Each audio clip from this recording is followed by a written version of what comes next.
Всем привет! Я на Кавказе, в республике Ингушетия. Прилетела, чтобы увидеть знаменитые родовые башни, которые строили высоко-высоко в горах. И для жилья, и для обороны от врагов. В средние века здесь возникли целые высотные города, а Ингушетию стали называть «страной башен». Я планирую закончить свой маршрут в одном из самых знаменитых башенных комплексов – Эрзи. А по дороге увижу город, который претендует на звание самого умного в стране. И погуляю на традиционной ингушской свадьбе. А вот и мой железный конь Mitsubishi Outlander третьего поколения. Здравствуйте. Здравствуйте, добро пожаловать. Вот ваш ключ. Приятного путешествия. Благодарю.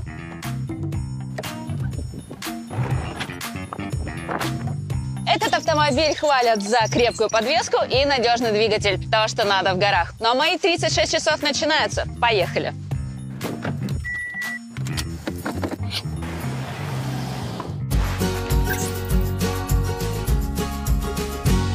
Я начну свое путешествие с самого большого населенного пункта республики – Назрани. До нее около 30 километров. Поехали!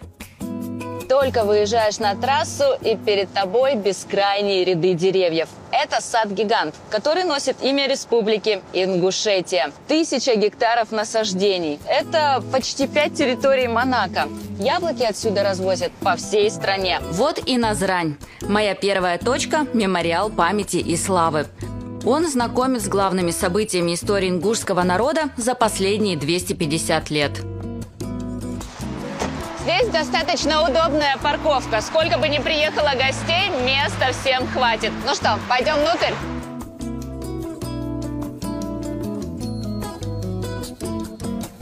Слово «ингуши» произошло от названия селения Ангушт, в котором в 1770 году был подписан договор о присоединении этого края к Российской империи. До этого ингуши называли себя Галгай – жители башен. Смотрите, здесь не одна башня, а целых 9. Они символизируют народы, которые во время Великой Отечественной войны обвинили в измене родине и депортировали в Среднюю Азию. Об этом событии напоминает барельеф, расположенный у входа в комплекс. Здесь есть текст со словами присяги на верность России. Под внушительной колоннадой на мемориальных плитах высечены имена ингушских героев и просветителей.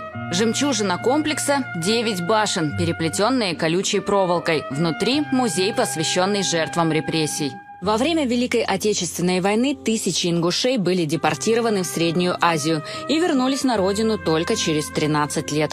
Таким образом, мемориал рассказывает как о торжественных, так и о трагичных страницах в истории ингушского народа.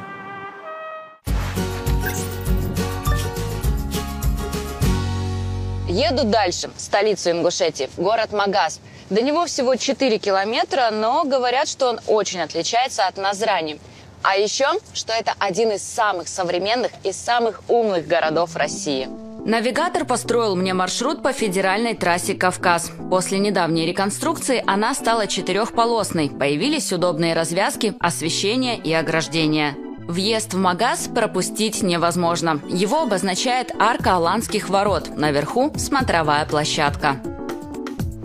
Виды сногсшибательные. Весь город как на ладони.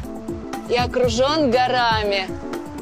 По-моему, прекрасное место, чтобы сделать фотографию столицы.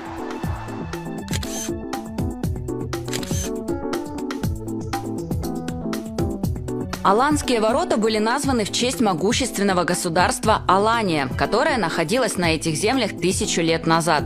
Его столицу Магас, что значит «город солнца», в 13 веке разрушили полчища хана Батыя. В честь того древнего Магаса и названа новая современная столица Ингушетии, построенная после распада СССР. Магас во многом самый-самый. Это единственный в России город, основанный после распада СССР, и единственный населенный пункт, который сразу строился как столица региона. А сегодня он претендует на звание одного из самых умных в России. Чтобы лично убедиться в этом, я решила немного пройтись пешком. Магас – город небольшой, всего 6000 жителей. Здесь фактически один район. Но планы на будущее грандиозные. Его собираются сделать крупным туристическим центром. В целом есть все шансы. Отдельного упоминания заслуживает инфраструктура. Она здесь почти на европейском уровне.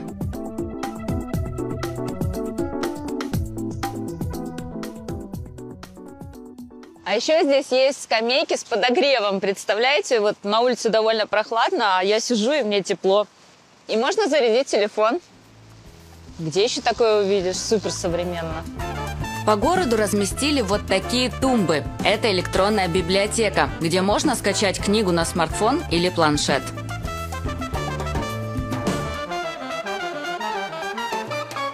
Смотрите, казалось бы, ничего удивительного. Контейнеры для раздельного сбора мусора. Но здесь есть дополнительный под названием «мучное». Дело в том, что в Ингушетии не принято выбрасывать хлеб, и поэтому его остатки складывают сюда. А потом кормят бездомных животных, ну или птиц, например. А это автобусная остановка. Зайти в нее можно с двух сторон. Она оборудована лучше многих гостиничных номеров. А вот так выглядят остановки общественного транспорта в Магасе.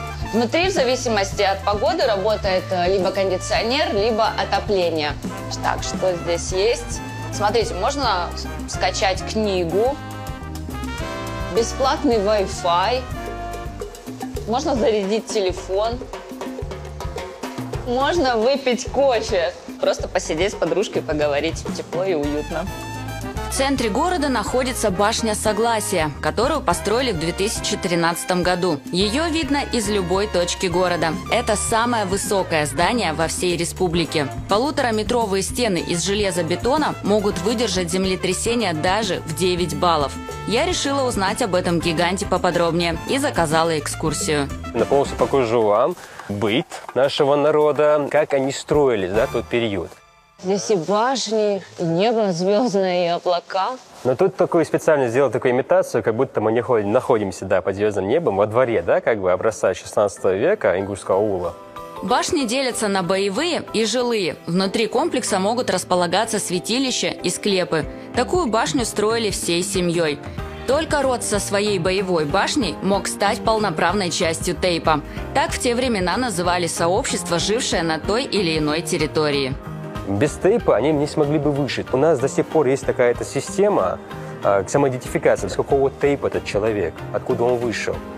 Потом уже идет род, потом уже имя отца, и потом уже, соответственно, свое имя. На первом этаже этнографический музей. Здесь полностью воссоздан быт ингушских горцев. Так выглядела кухня. Пола не было, просто была земля. Из-за этого, из-за того, что она неровная, делались такие столы и стулья именно на треноге, для большей устойчивости. С потолка висела цепь, на ней висел котелок, и внизу горел огонь. На втором этаже тронный зал Совета старейшин. Именно они принимали самые важные решения. В поисках согласия они могли заседать целыми неделями. За всю нашу историю у нас не было царей и правителей, поэтому был такой совет старейшин. Из каждого рода, понимаете, и Тейпа, соответственно, выставлялся свой человек, который представлял этот род. Так, что у вас здесь? Они все Огонь вокруг горит. собирались, да, вокруг очага. Когда выносилось решение, бросали на этот очаг, какую-нибудь траву, там, выпускали дым и оглашали, да, решение всего нашего народа. Лифта в башне нет. На высоту 30-этажного дома поднимаются пешком по пологому пандусу длиной почти 2 километра. На самом верху смотровая площадка со стеклянным полом. И самое главное, когда мы говорим, когда выходят туристы, не смотреть сначала вниз. Это же самое интересное. Ну, надо сначала вперед, чтобы привыкнуть, ко под всему. ногами. Здесь совершенно безопасно, да? Это да, это вы можете Спасибо. беспокоиться. В целом плотность стекла внушает доверие. Оно может выдержать почти 800 килограммов.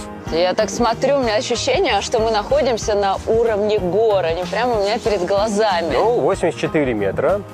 С площадки в ясную погоду можно увидеть главный Кавказский хребет Северный. Доброе утро! Солнце едва встало, а я уже добралась до горной Ингушетии, края средневековых родовых башен. И первым делом еду к уникальному оборонительному комплексу Вовнушки. Он охранял знаменитый шелковый путь, по которому шли караваны из Азии в Европу.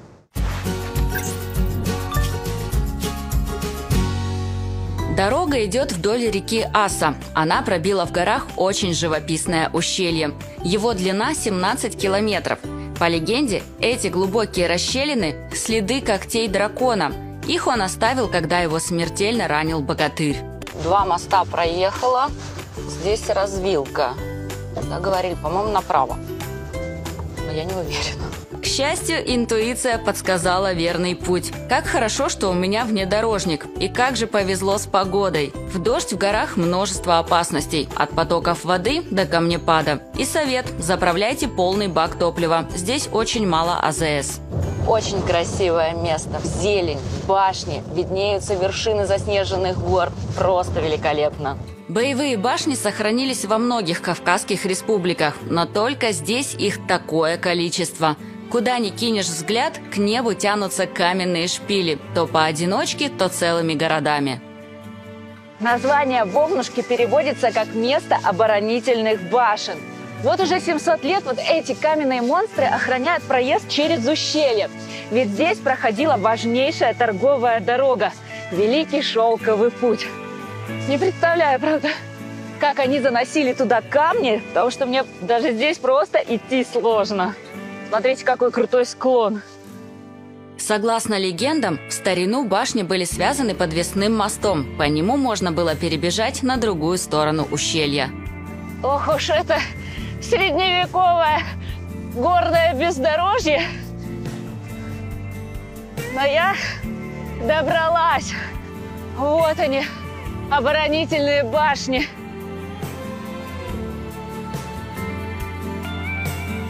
Представляете, они вот так поднимались по этому крутому склону, потом еще каким-то образом по вот этой скале.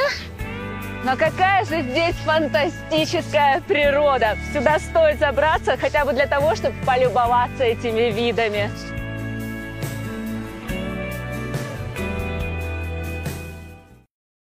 Эрзи. А вот и мой проводник по городу башен Саид Али. Он рассказал, что слово «эрзи» переводится как «орел». По легенде, на месте строительства аула нашли гнездо орла, птицы, священной для ингушей. Как давно здесь начали возводить башни, точно неизвестно. Может быть 400, а может и 1000 лет назад.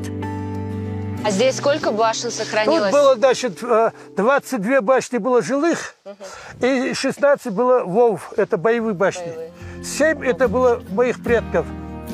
Оказалось, Саид Али – потомок легендарного зодчего по имени Янд. Здесь немало его построек. Они отмечены фирменным знаком – белым камнем на верхушке. Их доставляли на валах, обтесывали и поднимали наверх по деревянным внутренним лесам. Кладку скрепляли подобием цемента. Так и получились средневековые небоскребы. Землетрясения им не страшны. Почему эти башни создавались? Почему? Все вот эти раньше, какие только нечисть ходила, и хазары, и сарбаты, и кипчаки, всякие приходили, не имея силу противостоять, люди уходили, вот, создавали вот это. Обычай требовал, чтобы многоэтажную боевую башню высотой по 30 метров возводили всего за год. Заказчики делали все, чтобы уложиться в этот срок. Без собственной цитадели семья объявлялась слабой. А недострой переходил в статус так называемой полубоевой башни. Так, это боевая башня. Вот, видите, второй, боевая. Да. Сюда мы никак не попадем. Только надо лестницу ставить. Вот видите, окно закрыто. Да-да-да. Специально закрыли, чтобы не лазили. А внизу мы же видим, кругом проходим, ничего не видим. Правильно? Да, здесь Нету. хода Вот, нет. вот все вот эти вещи, они делались так. Лестница специально поднимались, туда заходили, люди спасались. Высоко. На первом этаже, без окон, находился хлев. Выше – комнаты для всей семьи. На самом верху – площадка для обороны. А это – жилая башня. В ней обязательно должна быть комната для гостей. Вот это вход? Вход, да, вход. Он был такой низкий или это уже засыпало? Елинка, вот смотри, вот видишь, вот это вот стоит, вот видишь, вот там дырка, топка, там все это было. То есть да, вот этот столб посередине, печь это была, печь? топка. Она шла по всей башне, обогрев башни шел в то время за счет этой печи. Строительство одной башни стоило как целое стадо коров. Мастера были очень уважаемыми людьми. На них даже не распространялся обычай кровной мести. Это мавзолей Янд-Каш. В нем и покоится Янд, строитель башен. Местные считают, что там он и спрятал свои несметные сокровища. У нас поэтому молодежь, вот это последующий потом говорит, вот бы нам достать бы казну его. Но самое главное сокровище он оставил в виде этих башен, и все их можем видеть.